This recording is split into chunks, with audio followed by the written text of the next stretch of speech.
Gonna start in 3, 2. All right, it's time to talk with our featured guest, Dr. Ivan Valcarenghi. Ivan, how's it going? It's going well. It's going well. Nice to talk to you today. No, nice talking to you. If you don't mind me asking, where are you located? We're located in Elmhurst, Illinois, which is about 25 miles out of the city of Chicago in the suburbs. Nice. Okay, how's the weather like over there right now? We've had a gorgeous summer. It's beautiful here. One of the reasons why I'm still in Illinois, as you know, a lot of people have left Illinois to go to Tennessee or Florida, but we stayed in Illinois because for the most part, we love it here. The greenery. I have family in California who came here to visit me this summer, and they mentioned how green it is here and how nice it is here, and they had forgotten since they moved to California like 30 years ago. And so Illinois is actually very beautiful during the summertime, spring, fall. Those winters get a little long at times. Is it, would you say it gets really humid and hot out there or no, not really? Yeah, but for 75 years old, I have this beautiful skin because of this humidity. Nice. I like that. I like that a lot. Okay, And I'm not good. really 75, but that's what I always say. We have a facial business here, and so I always tell people, don't I look good for 75? It's because of our facial business. People are like, sign me up. Sign me up now. That's good. That's good, Ivan. So tell us a little bit about your past, your present. How'd you get to where you are today?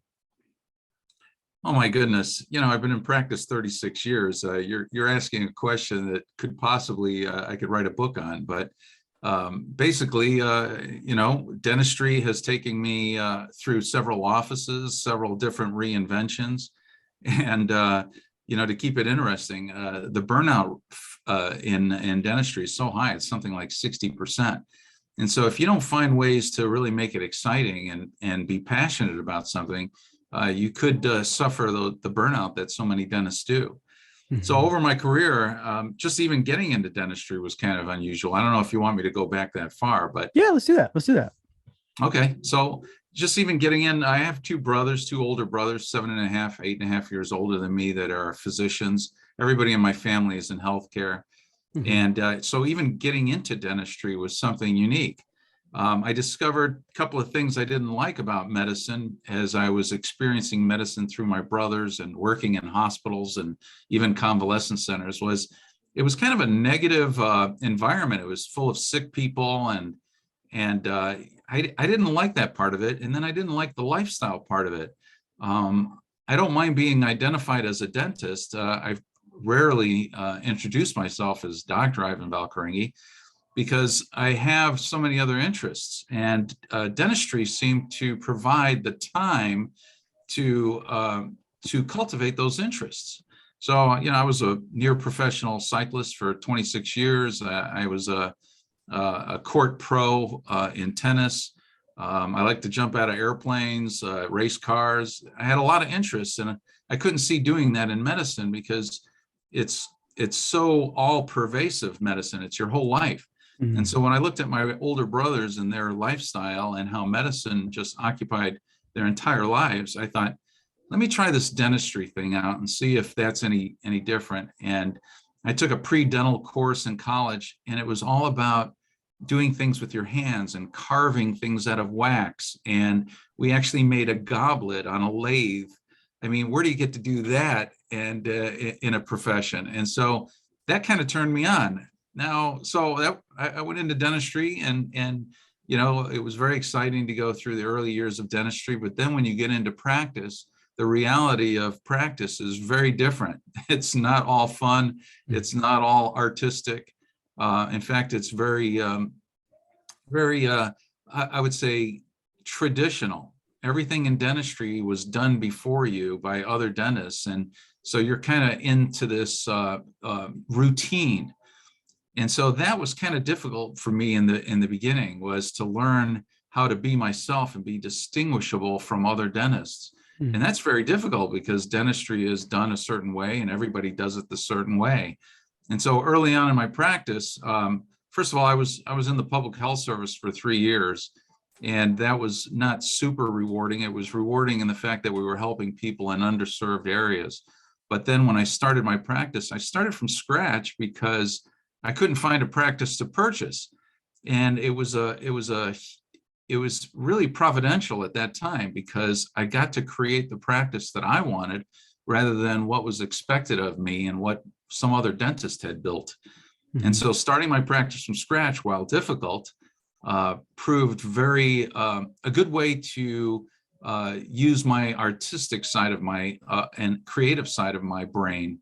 And as an Italian, we have a culture rich in history and a culture rich in arts and sciences as well. So that was really providential. And starting my own practice, I realized, wow, this is really great. We can learn how to build something ourselves, and we win and lose on our own efforts, not somebody else's efforts. And while it was difficult to build it initially, we found our legs early on. Now, I'm going to keep talking unless you stop me. No, it's wonderful. I like it. I want to rewind a little bit. Go ahead. You said you realize practice reality is very different. It's not fun and artistic. Was there ever a moment where you were like, I'm gonna go back. I want to go back to being an associate, just getting like a check, working on my craft, being artistic instead of having to deal with the business side of things? Right. So when you go into dentistry, most dentists around here anyway work evenings and weekends. They plug up teeth with metal fillings in the early years. Mhm. And I just didn't understand why we would work on, let's say, a Saturday when that's our highest cancellation rate day. And why do we plug up people's teeth with metal fillings when there was these white fillings out there that looked very promising? Mhm. And so I started asking questions about why we do the things we do. And when you start from scratch, you also have to understand a little bit about how to build a practice. Nobody teaches you that in dental school. And so I started looking for answers. I hired consultants and started realizing you need to learn marketing pretty well. So today, when people ask me, what do you do for a living? Usually by the fourth hole when I go golfing, I tell them I'm a businessman, but I'm also a dentist. And I've learned to grow my business through marketing, technology, education, communication. And I also did attend business school for a little while. I didn't complete it, but boy, did it teach me so much. Nobody teaches you marketing in dental school. So we learned how to build a practice through bringing people in. My first practice was right by the train station here in Elmhurst. Hmm. 25,000 people walk by my office every day, but nobody was walking in. And so I realized, how do we get people to come in? And so I hired some consultants, started business school and learned this marketing 101, that you have to actually find a way to attract people to come to your office. They'll walk right by your office and never even notice you're there. I remember we did a survey asking people, do you know where Valley Family Dental was? That's what was my first business. And the response we got back was pathetic. And then after about 5 years of marketing and building our practice, we had actually overgrown our two operatory office. We outgrew it. And we were doing some incredible numbers in this little hole in the wall, all because we learned how to market and communicate with the public. So I don't know if that answered your question, but that was the beginning of the growth, and the difficult times were those first 5 years. They told me that it would take 5 years, and sure enough, it did. It took 5 years. Wow. And then you started from scratch because you couldn't find a practice to purchase. How did you find this Right. practice? And what were the difficulties that came with it besides the marketing, as far as building up construction and things like that? Well, initially, you're trying to save as much money as possible. You don't even know if a bank is going to loan you enough money to do anything because your income is so pathetic at that time. And school loans, you're up to your ears in debt. And even at that time, the debt was significant. Today, it's even more significant. And we could probably talk about the rise in corporate dentistry and DSOs is probably the largest reason, is because of the debt that a lot of students are in. Well, even back then, some of the difficulties were really the biggest difficulty was just learning this business of dentistry. How do you run a practice? How do you keep in communication with your clients? And how do you provide a high quality service when you're in a little hole in the wall storefront office and it's got orange paint on the wall and the carpet is not in the best shape and you don't have an extra dime to rub together to buy anything or do any kind of remodeling. And so we had to really polish our skills and our communication skills, learned how to, discuss and educate our patients about the qualities of dentistry. So that was kind of the beginning, was learning that dentistry doesn't have to be necessarily the way that you were taught it was supposed to be. We discovered that asking patients if they wanted quality dentistry was something that was really novel in our practice and novel in dentistry. Most dentists make the decision to do the kind of dentistry that they want to do on their patients. And usually, and here's the weirdest thing, this is going to sound very weird, but dentists make the decision to do the cheapest dentistry on the vast majority of patients across this country. And if you want to see evidence of that, I love this example. If you watch The View, or not The View, what's the name of those music shows like American Idol and The Voice? It was The Voice. I love watching those music shows. I love singing and music. And when you see these kids open their mouths and sing, you see a mouthful of metal fillings. So you know that dentists are still doing metal fillings out there in bulk and quite a bit. Well, I discovered cosmetic dentistry early on in my career, and I realized these white fillings are way better than these metal fillings. They stick to your teeth. You don't have to drill as much of the tooth away. It's tooth colored. Sorry about the phone ringing in the background. No worries, no worries. I'll try to turn that off. But anyway, so I started asking my patients, hey, would you want, better dentistry, dentistry that's tooth colored rather than metal colored? Mm-hmm. And would you like inlays and onlays, which are customized filling? They're made more durable. They're harder. They last longer. You don't have to mess with these fillings again. Whereas the metal fillings, corrode in the mouth, and you're drinking and eating all sorts of stuff during your lifetime. And I would tell you, most of my patients were just all decided, I'd rather have the better looking stuff. And the stuff that doesn't drill away as much of my teeth. And so I started doing that, and we became very successful very quickly. Patients like quality. They may tell you that they want, just a regular dentist, let's say, or they may go to a practice that gives them, cheaper fees. But really, most of us want better quality in our entire lives. And so quality dentistry was something we introduced early, and it became very successful. We grew to so large in that 2-operatory office, we ended up building a 7-operatory office. And at that time, $750,000 was a tremendous amount of money to build a new office.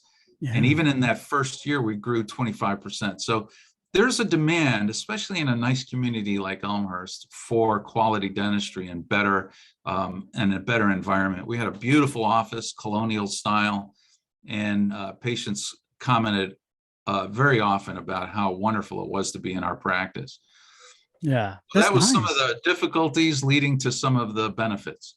How did you polish your communication skills? Like, how did you ask the patients? You just would talk to them, even though they were first brand new. They just like, I just want a cleaning, Ivan. And then they're like, oh, you started talking to them about onlays and stuff like that? Or how did you approach it? Yeah, great question. And a couple of the tough questions to answer early on was, does insurance cover it?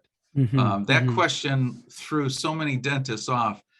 Well, I did do consulting, and I also learned how to I became a Toastmaster, but that was all pretty easy to me. My father was a public speaker and a pastor.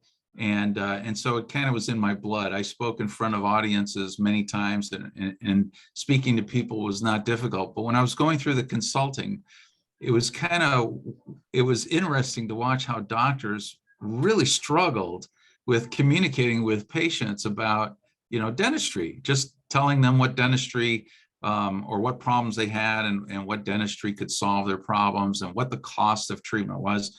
I remember one dentist, we told him to tell, we were training him on how to say what the fee of the crown was, which I think at that time was $500, which is about a third of what it is today, if not a fourth. And he was struggling so much. He was saying, "Ma'am, this crown is,"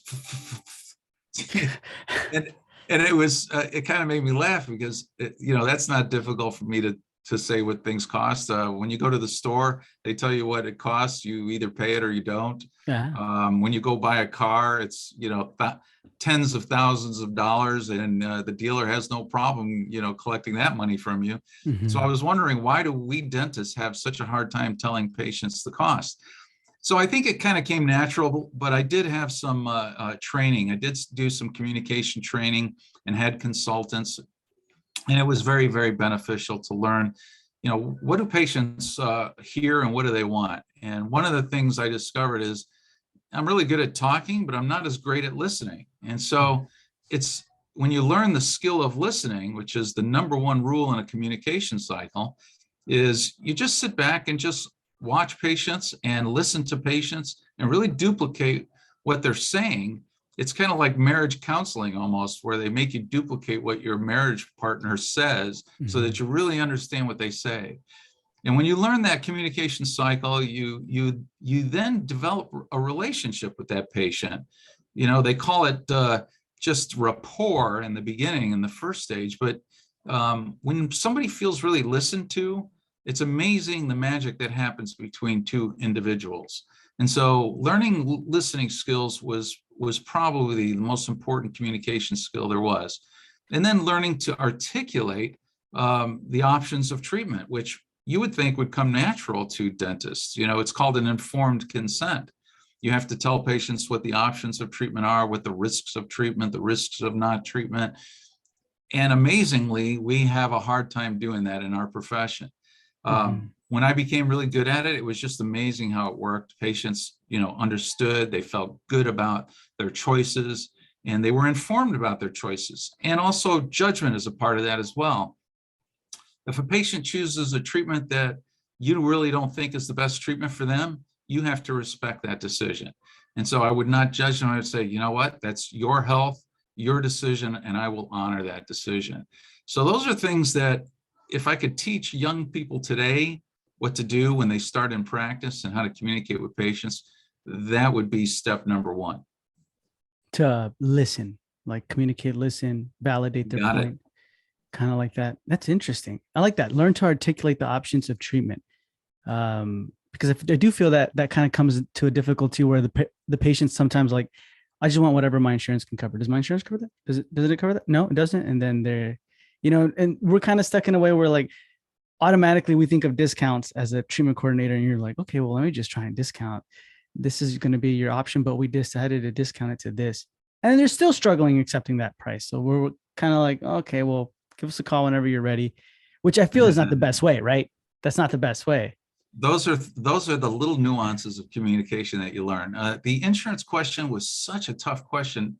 I was on the cover of one of our dental economics magazines for being insurance free. I was one of the first guys to do away with insurance, and it wasn't that hard. When I got started in practice, it was tough to defeat the phrase permanent fillings. Patients thought that their fillings were permanent. And I would have to explain to them that, nothing in life is permanent other than death and taxes. And your fillings that are in your mouth in a wet environment that are under constant pressure are going to fail. Or your teeth themselves will fail, even if the filling lasts longer. And so you have to update your fillings. And that was a difficult thing to communicate to my patients early on. And then once we got better at it, of course, it becomes second nature. And defeating the insurance question, which, all of us know that insurance doesn't pay for everything in dentistry, but the medical community is so reliant on insurance that they kind of assume that dentistry is the same way. But when you consider that dentistry started in the 70s, dental insurance started in the 70s, I believe, and with $1,000 maximum at that time, you could do a whole full mouth of fillings for $1,000. Today, you can't buy one quality restoration for $1,000. And so insurance is still only about $1,200 average in benefits. So if you don't learn to communicate this to patients, you're going to be in trouble. And if somebody says, does insurance cover it? And you say no, that conversation's over with. You have to find a way to say yes out of no answers, but you're not lying or you're not deceiving anyone. You just have to tell them that, hey, insurance doesn't pay for all of dentistry and it only pays for a portion of it. But good quality dentistry, if you have it done, will be long lasting and provides a tremendous value. I mean, your mouth, when your mouth is healthy, believe it or not, I find that the healthier mouths that we have, also their lives are healthier. People have more esteem and can, and even their confidence to achieve more in their lives. I've seen it over and over, especially because I do a lot of cosmetic dentistry.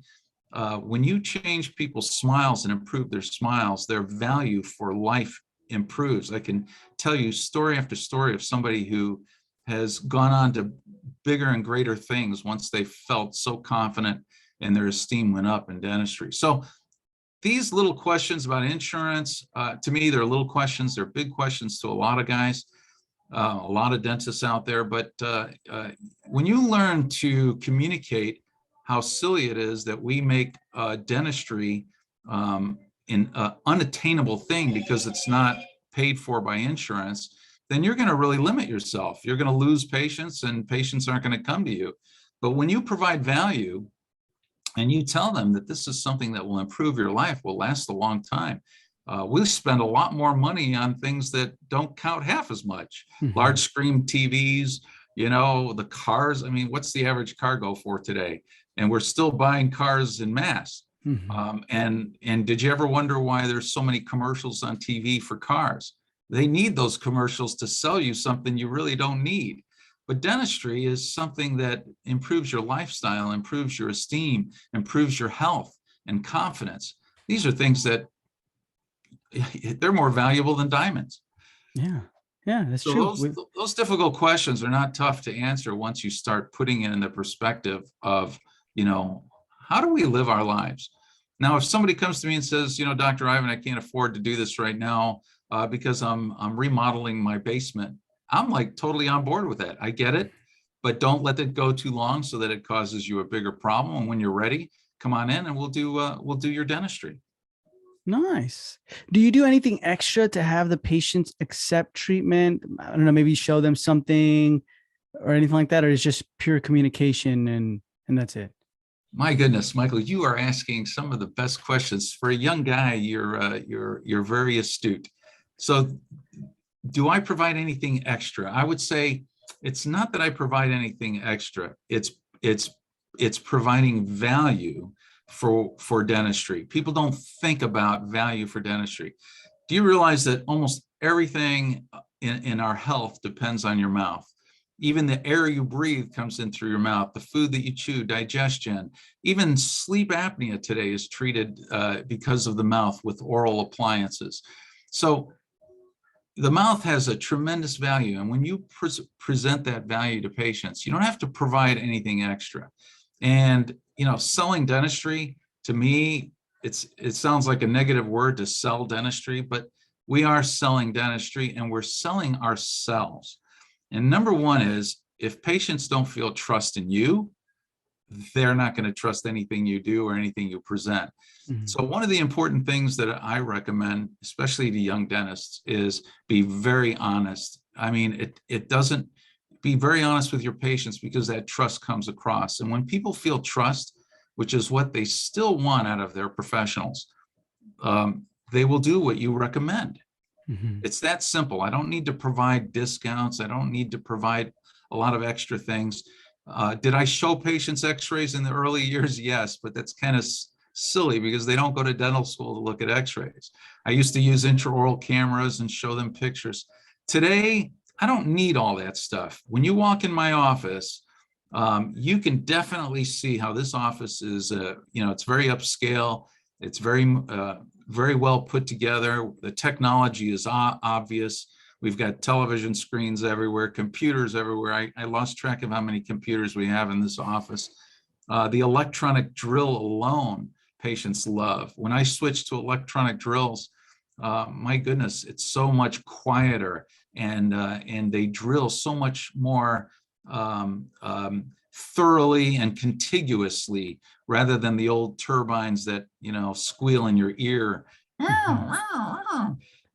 These electronic drills are so much nicer, and patients don't even notice them. The noise that they hear is more from the suction than they do from the drills. And those drills instituted fear in a lot of people. So now we have these electronic drills, and when you're doing digital everything, no more do we keep charts. Everything's digital. We're very software driven. The digital x-rays now, instead of putting all these individual x-rays in the mouth that hurt a lot of people, it's an external device that takes all the x-rays that we need. We have CT scanning today that gives you information that's incredible. And then now we have the digital scanning, so we don't even put goop in people's mouths and gag them to take impressions, which has really, really revolutionized dental practice. Nice. For the digital scanning, who are you using? I'm using a coordinated laboratory and software company called Dandy. Dandy is, I think, is revolutionized dentistry today in the way it's done. Previously, as you know, we would take a goopy impression, send it to a laboratory. Laboratory would deliver it back in 3 weeks or so, and then you'd put the restoration in the patient's mouth. Today, it's all done digitally. You take a scan of the patient's mouth or restoration or preparation. You scan it directly into the computer. The computer the software asks you a bunch of questions about it. You put in those questions. You have certain stipulations about the types of restorations you use and what you want. And then you can actually live chat with your laboratory technician. So it's just removed even the timeliness is so much faster. A lot of dentists went through a technology in the office where they would make the restorations in the office.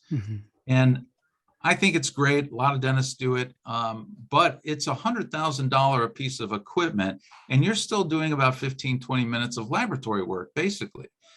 I'm not a laboratory technician. I'm a dentist. And so I want to do dentistry. I want to diagnose patients.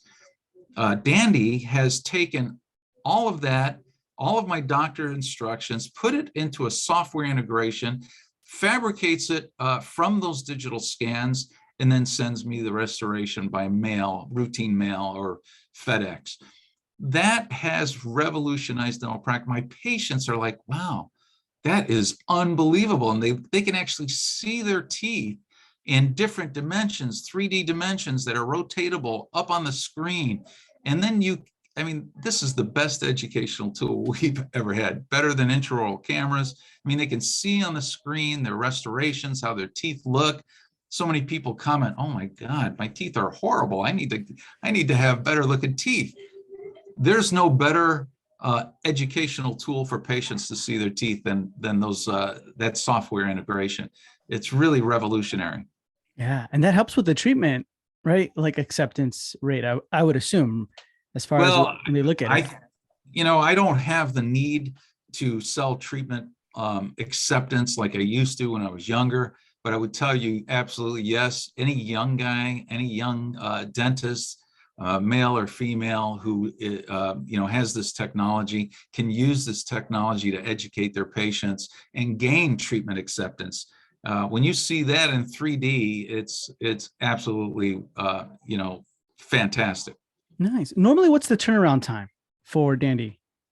It used to be 3 weeks or longer for any kind of quality dentistry that I was doing. I do a lot of full mouth rehabs, comprehensive cases, and cosmetic cases. And it always took at least 3 weeks. On Dandy, I can have simpler things like night guards turned around within days. I can have more complicated things turned around in 2 weeks. So that has saved us a lot of time as well. Nice. And did they give you guys the free scanner too, or? Yep, you already knew the answer to that. which is another tremendous benefit, because this technology is $30,000-$40,000. Not every dentist can invest in that.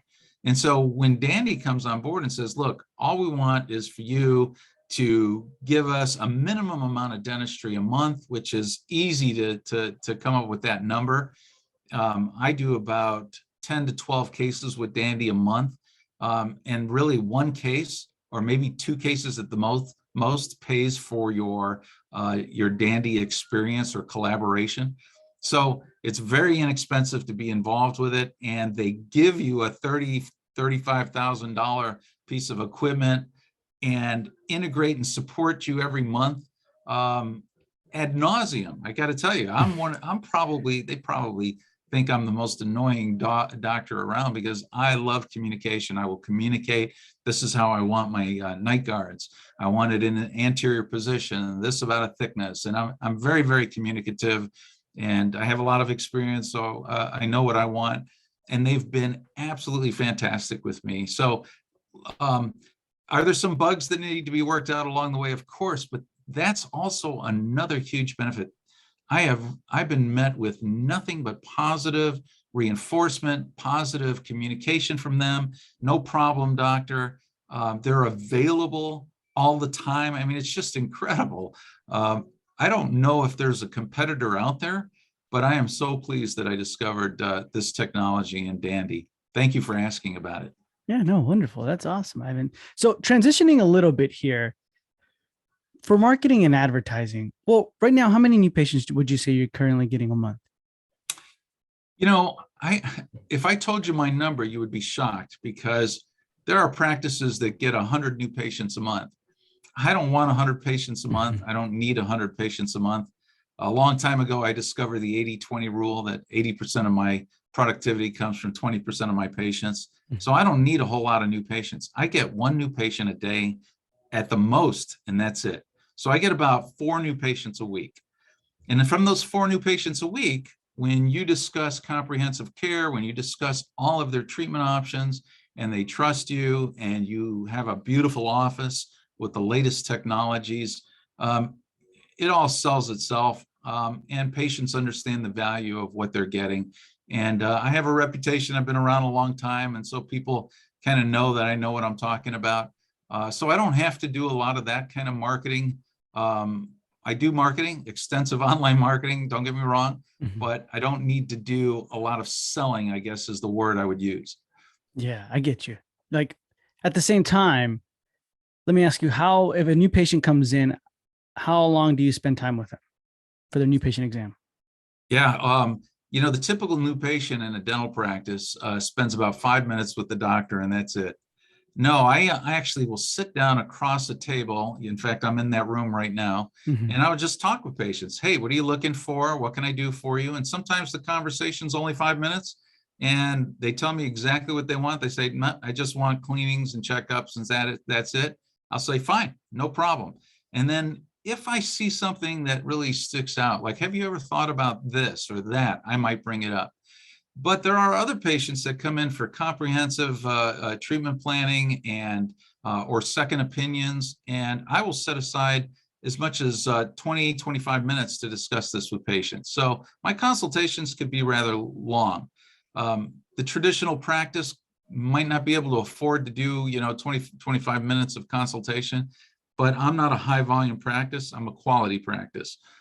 So I don't need a lot of new patients, and I don't see a lot of consultations, but the consultations I do are really great. They usually result in, I would say probably 90% of our patients, if not better than that, become patients and go forward with their plan. That's wonderful. So then what are you currently doing for marketing and advertising? You know, I built my first $1 million practice on direct mail, and direct mail worked really great. But today, direct mail, doesn't work that well. So online presence is really what we do. So I hired a company that does a lot of the communication, online scheduling, and organization of our communication with patients online. I have SEO, of course. I have a website. I have online scheduling for our facial and our dental business. And Facebook, of course, we have regular blogs and regular posts to those Instagram and Facebook. Now, Instagram, I've discovered that Instagram, I think, is more of a young person's device or venue. And so it doesn't work as well when you're talking about doing, expensive dentistry. Young people like my daughters, Instagram is a great place to get information, but it doesn't necessarily bring people in. Facebook is a little better. Google ads are better. And so we have a good online presence. And SEO organic is better. Google Business is also a good thing to do. Now, LinkedIn is somewhere where you can do business to business communication. And we're not good at that yet, but we're starting to get into that. But it's mostly online. The other thing that we're really good about is we're involved in our community. There's no better marketing than people actually meeting you in a natural environment, and they find out you're a good person, and they if they have dentistry that they need, they schedule an appointment because they get to know you and they know that you're a good person. So that kind of exposure you can't buy, but it's important to be out in the community. But yes, online and in person. We do a lot of philanthropy here. We do about $20,000 in free dentistry a year. And then we also support a charitable organization. Actually, we support a lot of charity organizations, including American Heart Association, American Cancer Society, and a variety of others. I'm involved in dental sleep medicine now, and so we're involved in breathing and cystic fibrosis as well, which is a nasty disease. And so charitable organizations and people want to know that you're using your money to the benefit of other people as well. Yeah, that's true. I like that. Are you still is it mainly your team, or is it you who go out to do like the monthly community events, things like that? Or what community events would you recommend and say, do these, don't do these, like sponsor a football team, don't do that? Or what do you think? I would never advise people because we don't know what their community is like and what their experience is like. You do what you feel drives you. In my case, I would never ask anybody to do something that I wouldn't do myself. So I am perfectly capable of I remember in the early years, I would go door to door, and I was actually at the train station handing out our business cards and pamphlets. So I have no problem doing that myself. You want to sell your business, who sells it better than you? So, I have no problem doing that. Today, we're a little bit more sophisticated. We're doing talks to the community about once every other month. So about 3-4 times a year really is at the most. We'll talk to the community about topics of interest. We entertained a politician here who's running for county board chairman. And so we had a bunch of people come for that event, and that was well received. They got to know this candidate, and in fact, he won the primary, but he has to still go through the election, of course, in November. But people got to know his views, how he felt about crime, how he felt about the economy, how he felt about taxes. And so we sponsored that. And then I'll talk about something like sleep apnea. I'm one of the few diplomats across the country in sleep apnea and dental sleep medicine. And so I think I should be out there talking to patients about this important topic, health topic. And so we'll talk about that, or we'll talk about cosmetic dentistry. I've talked about almost every topic under the sun. And we'll invite the public to come to our office. If too many people come to our office, then we'll do it in the atrium. Our atrium can support quite a few people. The last event, we must have had maybe 150 people here. It was kind of neat. Yeah, I like that. Ivan, I like how you go out, but you pick a topic. You know what I mean? You're not just going to talk about, let's try and push everything we do under the sun and tell them everything. That way, whoever listens, they'll come. You hone in on one topic. It's depending on I guess, Yeah, how do you pick? How do you pick on that? Like, how do you decide, like, okay, I'm going to talk about sleep apnea. I hope people here are going through that, or how do you? Yeah, you have to plan it out. We may look like we're pretty natural and it's free flowing, but everything is planned out ahead of time. We pick the day, the time, the topic, we rehearse it. Everybody's on board with it. We know exactly if we're going to offer refreshments or not. It's all perfectly planned. I call it organized chaos. There's a lot of things going on, but we organize it into a very specific topic and focus. So it's very well rehearsed. We want the public to know that we're very polished at what we do. I like that. And then you also mentioned you have a facial section of the practice. Yeah, so Uh-huh.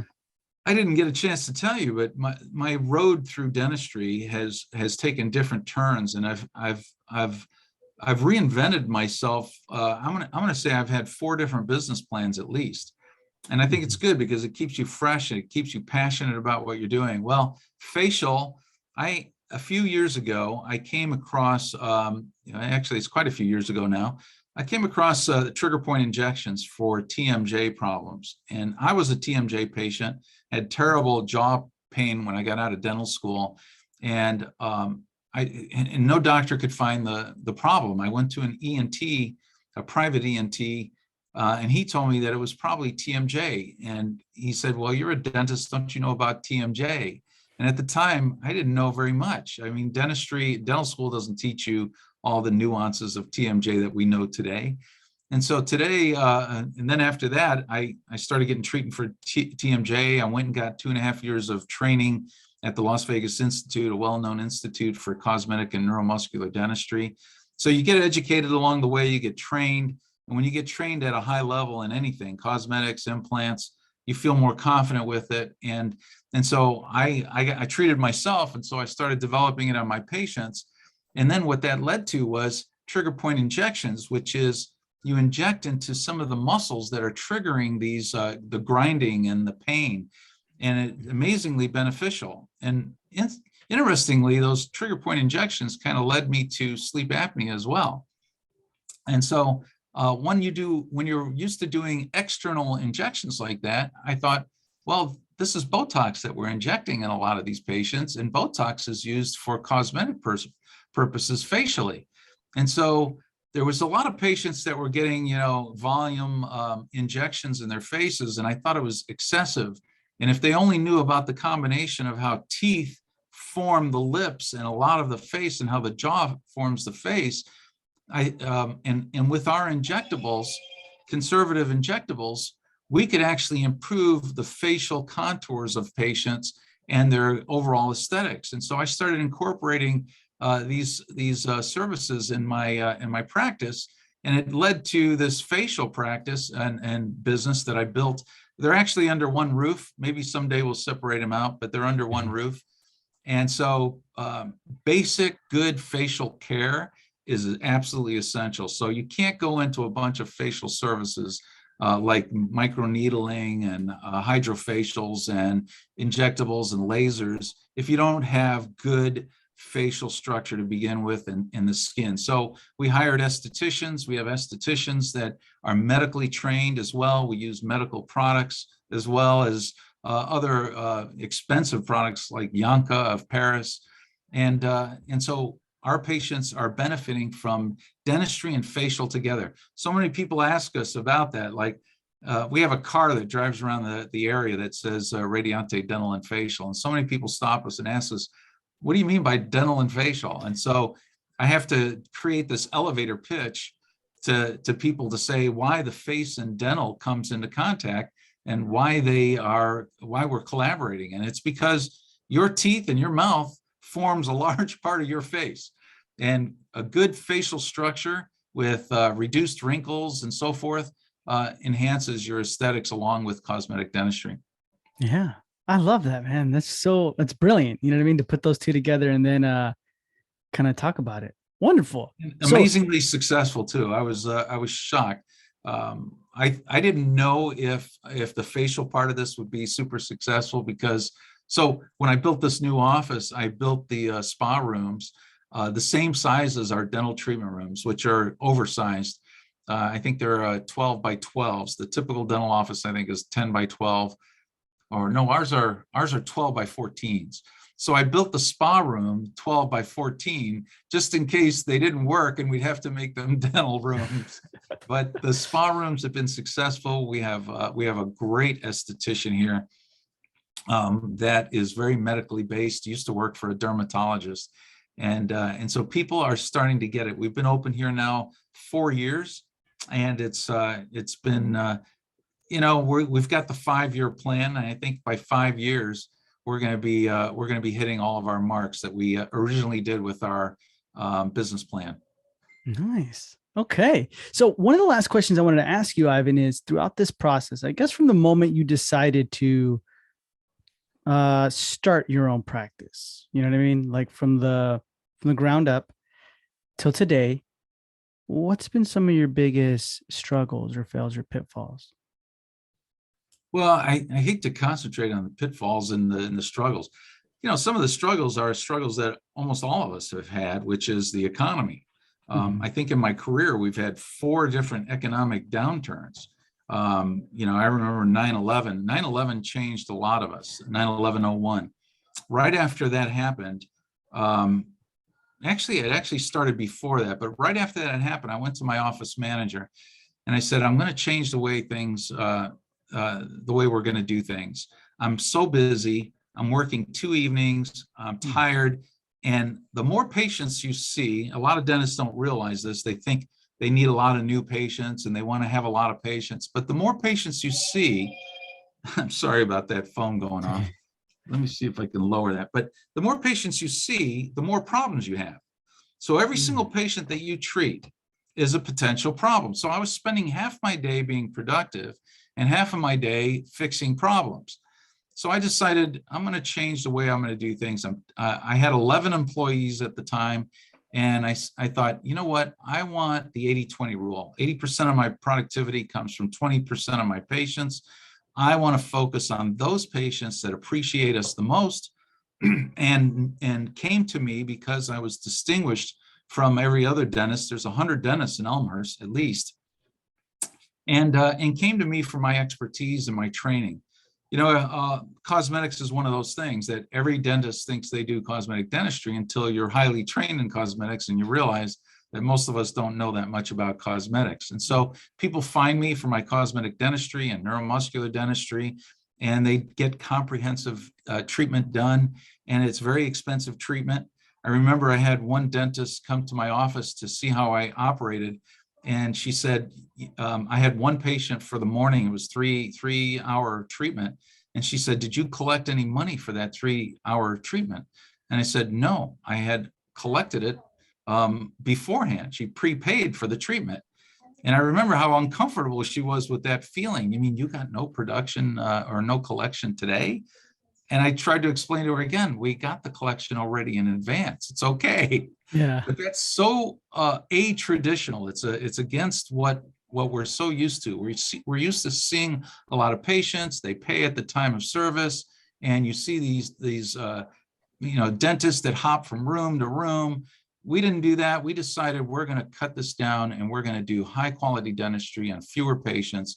And our lives changed after 9/11. It was about 1.5 years after that where the economy was pretty depressed, but it came back by 2003. And then, as you know, by mid 2007, the recession or the housing bubble burst. And we went through, I'm going to say, it was probably a good 8 years of kind of an economic downturn. And let me tell you, when you're in elective practice like me, I'm one of the first people to feel it. So I started feeling it mid 07, the downturn in money that was being flown was going through the economy. So I would say the economic downturns were probably the biggest problems we've encountered in dentistry, because we suffer when the economy turns down. We have a certain amount of necessary dentistry that we do. But my practice is built, on solely elective treatment. Even your necessary dentistry, I don't really force that down patients. I tell them that, you know what, if you don't want this dentistry, that's your choice. You have the right to refuse medical care. That's your freedom that you enjoy here. But if you want great dentistry, I'm happy to provide it. And so, yeah, the economy is tough. Then when you want to reinvest in your practice, You want to make sure that you have a financial system in place that allows you to put aside money so that you can reinvest in your practice, remodel it, buy new technology. And a lot of dentists don't have that financial structure in place. I learned it when I went to business school, and I learned a lot on how to create that those reserve accounts and those investment accounts and an operating account, a management account. We're pretty sophisticated, and man, when you start implementing it, you see how it works. It works great even during those down economic times.